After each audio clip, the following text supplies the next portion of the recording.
Hey everyone, my name is ALOK, as in tell me a joke ALOK. I use they them pronouns, and I am a comedian, a writer, and a poet. Based on that introduction, which is you work in so many different ways, whether it's writing nonfiction, poetry, speaking, comedy, acting, fashion.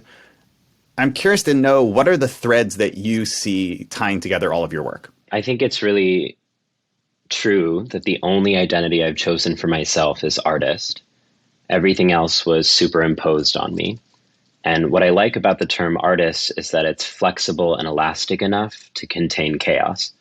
As an artist, my job is to follow what charms me. And I'm so much less concerned with form than I am with flow.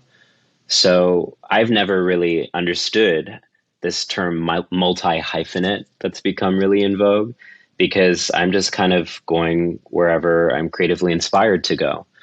And I feel like the artists that I look up to are people who were not just gender nonconforming, but genre nonconforming. The way you describe your creative practice just now makes me think of something I wanted to talk to you about. I found it really moving to hear in previous interviews that you talk about this idea that nothing about us is fixed and that it's kind of a delusion to think that something is fixed. How does that creative practice fuel your personal and emotional growth as well? I would respond to say life is our training. And as an artist, it's not about where we show up on stage or on text. It's about how we show up in our lives. And the rest is just an imprint of that.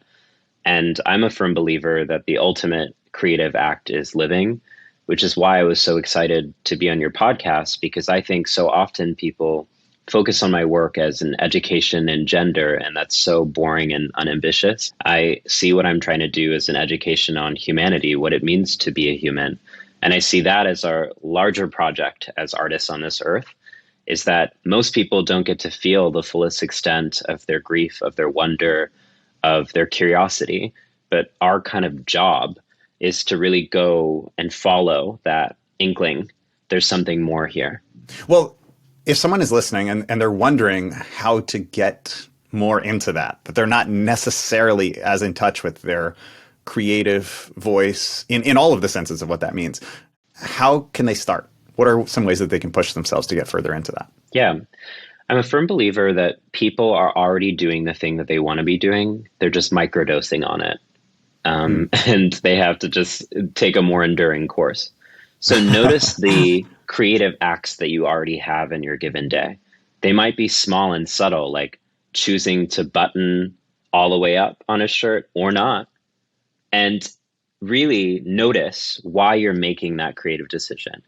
And there's already a vocabulary there for because it makes me feel better, or I don't know. And I don't know is the most prolific creative site because you have to suspend that desire to have a cognitive kind of comprehensive approach and instead surrender to it just feels right. Then really try to bring that vocabulary into other decisions that you're making in your life. Are there other places that you could show up with absolutely no knowledge of why you're there, but you feel like it? You know, a couple of weeks ago, I went to a walk-in improv class, which is another really great title for waking up and being alive. And it was people from all walks of life, like a 50-year-old corporate business dude and like people who were in like improv troops in college and they take it like seriously and competitively, which that's the hottest flex that there ever was if you won a college improv contest.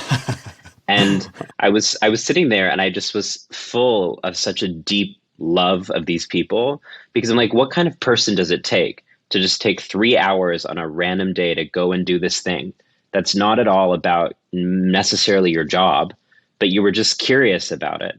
And so I guess what I'm trying to say is get curious about the moments of the day that you're often not curious about. Notice the things that you're already doing and expand them. In your book, Beyond the Gender Binaries, you have this moment where you talk about how you often lead creative writing workshops and you ask your students to answer the prompt, what part of yourself did you have to destroy in order to survive in this world? So I guess I want to do two things. One is, why do you ask students that? And then ask you to answer that question as well. Yeah. I ask students that because I think every act of art is both one of triumph and grief. Grief because you have to confront emotions that you weren't attending to in the world. Often when I'm writing, I find things surfacing from the past that I was like, I didn't know that I had an issue with that. I didn't know that I felt that way about it. But then also joy, because that is rid from my body. There's a cleansing kind of ritual there. And so for me, the ultimate binary that we're trying to obliterate here is between destruction and creation. I actually think destruction is a form of creation, and creation is a form of destruction, that we have to clear space in order to make space for something new. And that's a metaphor for what the creative act is. And so in my writing workshops, I think a lot of people come in wanting to learn about how to write a better metaphor or stanza. But I always begin with like, no, actually, how do you process grief? How do you talk about the things that amaze you about the world? Those kind of emotional skills actually are what lend themselves to a creative process. There are a lot of people who can teach you the technicalities, but that's not what I'm interested in. I am more interested in actually getting in touch with why we make this and why we show up. And then in terms of that question for myself, I feel like I have a different answer every time that it's asked, which is fun. So let's see what I say today. I've been thinking about the word wonder a lot. And when we call something wonderful, meaning full of wonder, what that means is that it actually enhances our capacity to understand the profound unknowability of the universe. Wonder is a site that we can go as adults where we cease to have any vocabulary to describe what's in front of us. And I think as a young person, I was continually amazed by everything, the way that the sun worked, the mechanics of a black hole, the way that love worked. I felt like I had a zillion questions for my parents. And then my parents, who are academics, were like, go read. And reading enhanced my capacity for wonder because I would go pursuing a question and then find more questions as answers. And I think as an adult, that practice of wonder making is seen as immature. We're taught that the world, once again, is finite and discrete and identifiable. And so I feel like I had to destroy my intimate relationship with wonder and amazement in the world. And that's something that I'm trying to bring back. It makes me think there's a poet who I love, the poet Sarah Kay, and she has this wonderful poem about it's bad to tell someone else's joke. It's impossible to tell someone else's poem, but I'll butcher it anyway. She has this moment where she's describing seeing a group of birds flying in the shape of a larger bird, and she says the universe has already written the poem that you're trying to write. That the work of art is to get back into seeing the amazing, unbelievable beauty that's out there already, that she's trying to reclaim that through her work. It really makes me think of that. Well, first I would offer, Chris, that trying to retell a poem is the joke. So thank you so much. There you go. Okay, well, hey, if we're going to talk about the line between poetry and jokes, that actually perfectly ties into one thing I wanted to talk to you about, which is to combine both of these worlds. A comedian mentor of mine, Mike Kaplan, has a moment on stage that he does a lot where he tells the audience, if you laugh, it's a joke. You decide. If you laugh, it's a joke. If you don't laugh, it's a poem. Either way, I'm saying something. So I wonder, what's your process like with your poetry? How do you think about what makes something a poem versus an essay versus a joke versus something you're going to try and communicate in another form? Great question. I think poetry needs comedy and comedy needs poetry. I started out as just a performance poet, which meant that all of my poems were about extremely intense emotional experiences. And my audience felt flummoxed. It took a very particular kind of person to come and sit for like an hour of like endurance performance art where you're having to confront your deepest like repressed trauma. And so I started to tell jokes on stage and to improvise them as a way to make us ready to receive deeper conversations about grief and death and loss and loneliness. And what I began to realize is I was having just as much fun writing the poems as I was riffing on comedy. And so I started to give more time for that. And then I realized that actually comedy enhances our capacity to feel, our acuteness of sensation. It gets us back in our bodies in a dissociated world. It makes us aware that we're part of a larger constellation. We often are laughing not because of how funny the joke was, but because people next to us are laughing. And there's a delight and joy in being part of something greater than ourselves. Maybe comedy is our contemporary dance form because we used to come together. I was just reading this fascinating book on the history of public joy. And one of the points that the scholar makes is that we went as a people from having collective joy, like carnival or sort of riotous joy together in the streets, to the audience format, where only the performer is the one performing and we're supposed to be sedentary and watching. And I was like, that is so true. But also within that, we're still continuing that tradition of collective joy in the way that we laugh together. And so what I began to realize is my issue with a lot of mainstream comedy, and I'm saying mainstream because there are obviously comics that defy this, is that everyone's obviously depressed. And like everyone is obviously coming to humor from like a really dark, moribund place. But rather than naming that, there has to be this ironic distancing of like, I'm cooler than I'm disaffected. I'm unaffected by this stuff. And I find that to be utterly unambitious and dishonest. And so what poetry keeps me is emotionally honest. Hey, my jokes come from these places. Let me show you these places unflinchingly. It strikes something that I've been struggling with or trying to accomplish, but it's an ongoing effort for me, which is to prioritize the idea of warmth over cool. That warmth is welcoming. That warmth makes people feel like you're accessible to them, that you can share that, whereas cool keeps people at an arm's length. And I think it's so easy to want cool, right? To want to have the most followers and to be praised. And that actually makes it harder to directly connect with other people. So I've been trying really hard in my own life to remember that that's not what I want. But it's hard. Society pushes you really towards wanting the other one. Or at least that's what we're praised for trying to go for. Absolutely. And I feel like that's the internet aesthetic too. Like in the internet, being earnest is the worst possible betrayal of your time on Earth. You have to be sardonic. You have to be distanced and dissociated. I think another way of saying cold is dissociated. And another way of saying warmth is lucid and interconnected. And that's why I've always seen emotions as the ultimate terrain of politics. Because if we were actually emotionally lucid, then it wouldn't be seen as an act of allyship to care about other people. We would be saying there's no utility, there's no joy, there's no pleasure in existing in a world that is profoundly unequal. I want a better world for all of us because what's happening to other people impacts me. That's what warmth actually is a vocabulary for, is for interdependence. In a keynote speech you gave recently, you said, I believe healing is political. I believe healing is one of the most courageous choices we can make. And I wonder if you'd be willing to talk a little bit more about that and how we can make that political choice. Listen, healing hurts. And it's that paradox that I think wakes me up every morning. Is how can something that is so necessary and so vital and so ultimately enriching be so difficult and troublesome and vexed right now?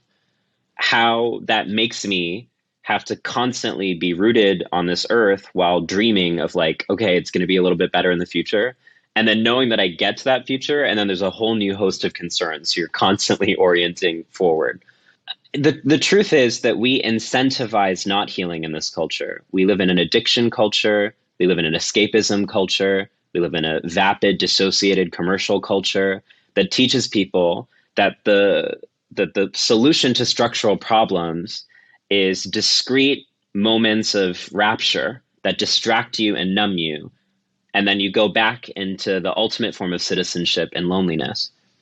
And that wasn't tenable for me. It made me feel hollow. It made me feel like a living ghost. And so I needed something richer. And what I found is that dissociation doesn't just protect you from feeling different emotions, difficult emotions. It also insulates you from experiencing joy. And so my argument for why we heal, even though it hurts, is that it's enhanced my capacity to find pleasure and joy and wonder and amazement.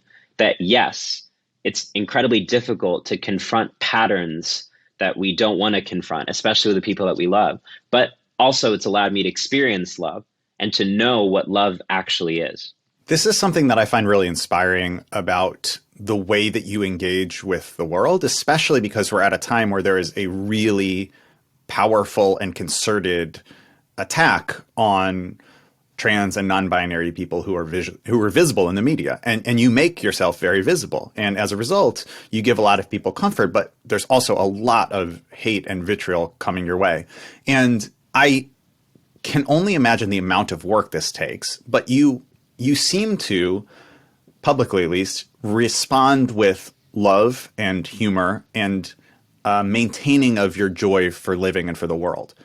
My first book of poetry I wrote in the spaces that I was harassed living in New York City. So people would insult me or call me disgusting, and I would stop what I was doing, and there on the subway or there on the bus stop, I would sit and write. And what I thought would happen was that I would say, "Screw you, like, how dare you do that to me?" But actually what I found myself saying is, "I'm sorry that you're hurting. I'm giving your pain back to you because it doesn't belong to me." And that's where I began to realize in a really tangible and cellular way, the reason people hate other people is because they hate themselves. And it's because hatred gives them a sheen, a shield to protect them from actually accessing their own pain. Powerful people are not people who police other people's rights. That's the lie of every supremacy.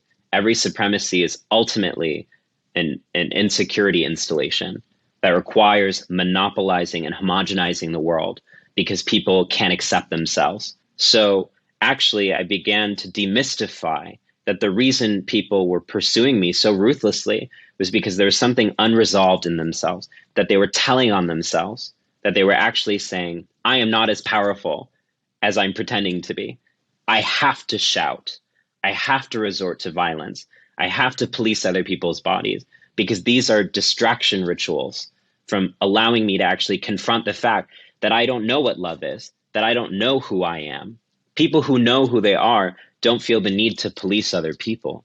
And so instead of trying to seek external validation, I began to accept myself, and I began to know who I was firmly and irrevocably. And what I found is that I don't know who I am. And that's the certainty I was looking for.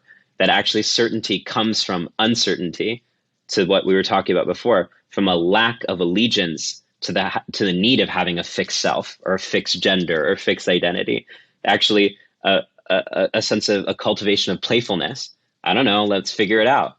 I don't know, let's try it out. And it removes the pressure when you begin to realize, oh, I don't actually need to find certainty, that all certainty is just actually an illusion. I'm just vibing, and it shifts. And once I became comfortable with my vibing, I began to realize how deeply uncomfortable people are with a lack of certainty, with ambiguity, with simultaneity, with the capacity for infinity, how people retreat into the need for discrete categories as a trauma response because they feel like the world is chaotic. They need to know and anchor themselves in something fixed. Like Sarah Kay's poem of the birds, everything is in motion. And that's a lie. So the people who are committed to the architecture of certainty are committed to the lie. And so once I began to realize I don't want to live a lie, I don't want to, I already did that for 18 years of my life. I already lived a lie, and I saw where it brought me hollowness and spiritual death.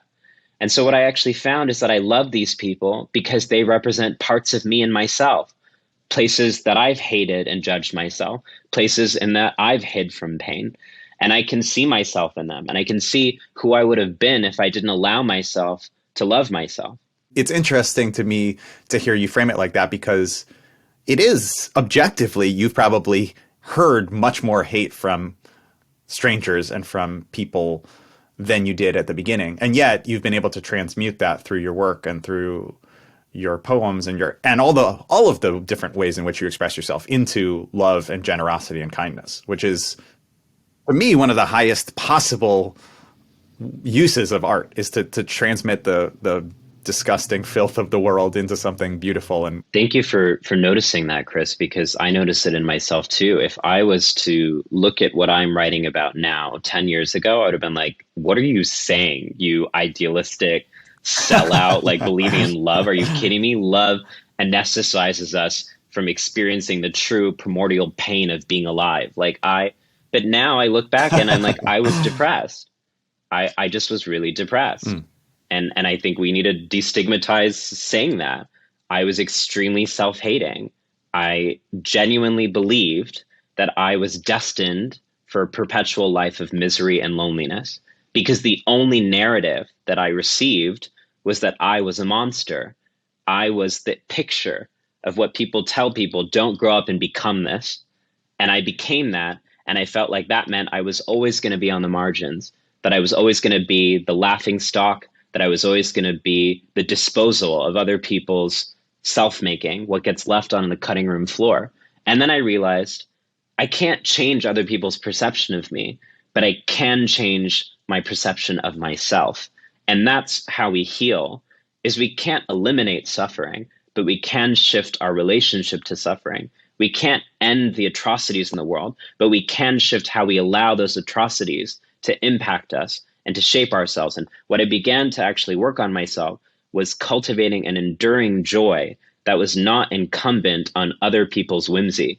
So other people can come and go like a bad storm, but my anchor, my rootedness is that I am sacred and anointed, and that you are sacred and anointed, and that depression is a visitor, and that grief is a visitor, because my ultimate passion is aliveness.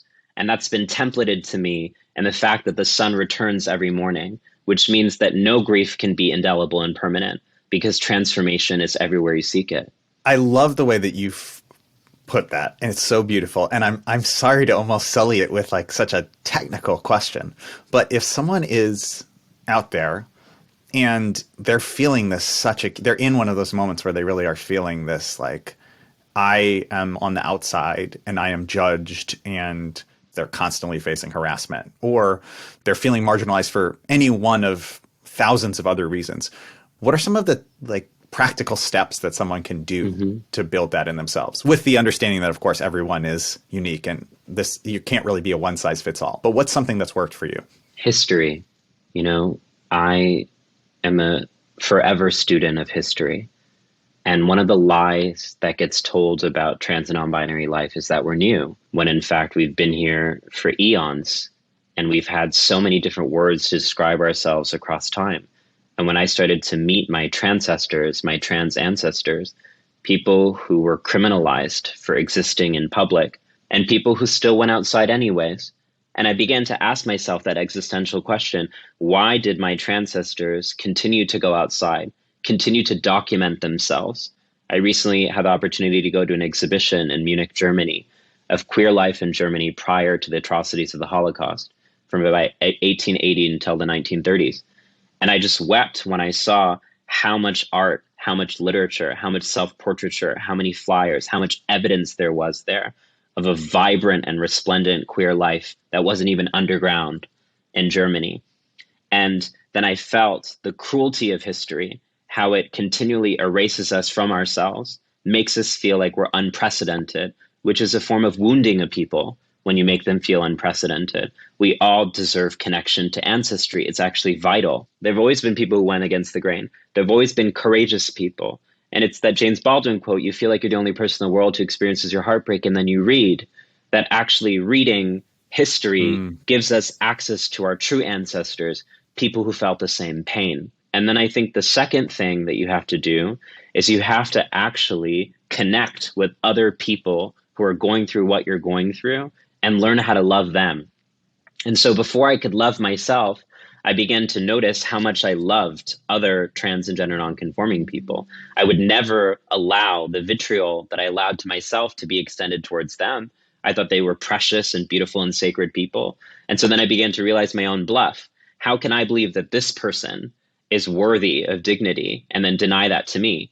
And this person who I respect somehow respects me. This person who I love somehow loves me. And so I found self-love through a practice of friendship. I've heard you say in so many interviews that when you speak about the harm of the gender binary, people think that you're talking only about harm done to trans and non-binary people, but you're not. You believe it harms everyone. And what you're talking about just now, this is not a path forward just for a specific group of people to health and to connection and to joy, right? This is the blueprint for all of us, right? Connection, history, care, vulnerability. These are necessary for every single person on the planet. If someone is new to this idea, maybe this is the first time they're really engaging deeply with it, how can they think about the ways in which that limits their own experience? I would say, I'm sorry that no one gave you a choice on who you wanted to be growing up. I'm sorry that the people who said that they loved you actually only loved the character they were creating of you and didn't get curious with you on who you wanted to be on your own terms. I'm so sorry that our culture didn't give you permission to own your own body and own your own creative expression. And I want to say that with me in this conversation, whenever we're together, you get to figure out who you are. You get to experiment. You get to play pretend, and I won't judge you. I'm just excited to be around you, you. And then I would notice what sensations come up for you in that. What griefs that have not been attended to come up in that. What potential for expansion come up in that. And then my response would not be, what are you thinking right now? But what are you feeling? Show me. That's why I'm an artist, is because it's actually honest. That's why I'm compassionate. It's because it's actually honest. It doesn't make me a better person. We are a creative species who never felt like it was enough just to have shelter and food. And so when we're offered expansion, which is what a world beyond the gender binary is, permission for expansion, permission to be transcendent, permission to be unknowable, people shut that down. It has nothing to do with gender. It has everything to do with the denial of people's creative and intimate autonomy. Something that you write about in the book and that I find was really eye-opening for me is the idea that even if you wanted to live within the binary, that it's an impossible standard to live right. The first character I was ever cast as is as a straight dude. And I tried to be that for like 18 years. I was really bad at it. It was a bad casting decision. And back then, growing up in a town in Texas, listening to Coldplay meant people said that I was gay. Like, those were the stakes of the gender binary.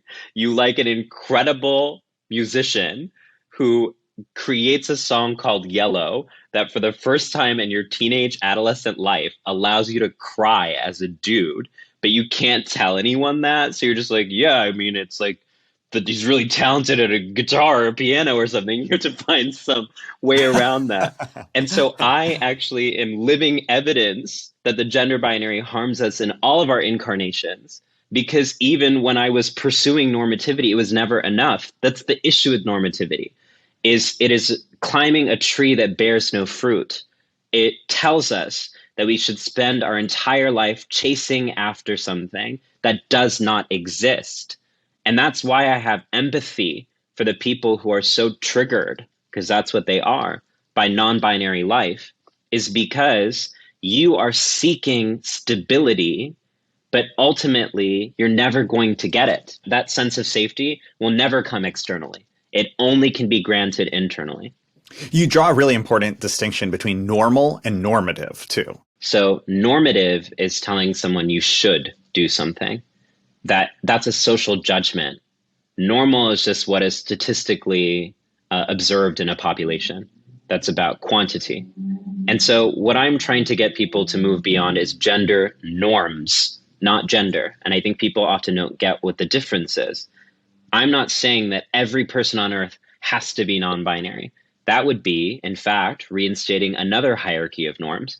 What I am saying is that there's no standard definition on what it means to be man, what it means to be woman, what it means to be trans, what it means to be non-binary. There's just your self-definition.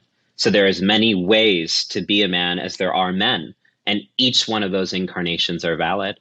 That's the difference, as I'm not erasing people's gender. I'm actually giving permission for people to describe what gender actually means to them. Something I want to make sure that we acknowledge is that there is a playbook as old as history that when someone speaks compellingly and charismatically and movingly, and they are from a group that is under attack, that no matter what they do, no matter how perfectly they walk that line, they will be tarred as dangerous and as criminal and as somehow not worthy of being listened to. And I'm very aware that in this moment, there's a real attempt to do that to you. And when people can't do it to you with your own words, they're even doing it by putting other words in your mouth, by misattributing things to you. So I want to just give us a space to acknowledge that and how hard that must be. That can only happen because of how powerful you are, right? Like that's where that comes from. And yet that must be an incredibly difficult thing to deal with right now, is to be made dangerous. Yeah, it's deeply painful and deeply difficult, because I think the lie that I was told as a young person was that if I was extremely smart and if I was well educated and well read and well argued, then I would be safe. And as an adult, I'm having to realize that's not true. I've done all the things you were supposed to do. I went to elite universities. I got graduate degrees. I did all the reading. I've read all the science. I can argue convincingly and compellingly, but it doesn't matter because people are uncomfortable with my body. And so people are looking for ways to legitimize their discomfort. So they will defame me. They will say that I've said things that I've never done. They will say that I believe things that I don't even believe in.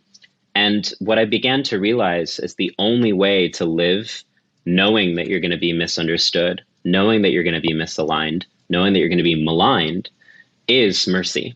I understand why people need to create trans and non-binary people as villains, because that's easier than confronting the pain of the gender binary. It is easier to make a straw man as the boogeyman than it is to confront the intimate and ritualized violence that constitutes the status quo. And so if anything, it recommits me to love so incandescently that people don't feel the need to demonize complete strangers and instead can actually address the real crises that this earth is facing. I would love to kind of come back to poetry, because I do feel like that your work and your creative work ties everything together here so beautifully. What's an exercise that everyone who is listening can do to start a poem or to bring some of that poetic observation, let's call it, into their daily life? Yeah, I'm a strong proponent of journaling. Maybe we'll call that the transgender agenda. That people are saying is taking over the country. We're actually saying, hey, everyone, journal and sit with your feelings. And what journaling actually allows us to do is to develop an intimate vocabulary of noticing. So journal like you're writing a novel of your own life. Set the scene. Go into every single detail. What did that boring office room look like? Why was it boring? What were people wearing? How did it make you feel? Notice. And then what you begin to realize is that the way that we're already seeing things is the poem. Because what poetry is a vocabulary of interconnectedness. What a metaphor does is it allows us to take two things that are disparate and recognize that there's a bridge between them. And that's what journaling can allow us to do, is that all of these discrete episodes that we're having in a life, they're actually bridged and connected.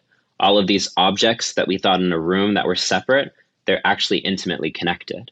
So the backbone of any good poem is an appreciation of connectedness. And that's something I can only access through journaling. Well, ALOK, thank you so much for being here. It has been a complete pleasure talking to you, and I really appreciate you making the time. Thanks so much for having me.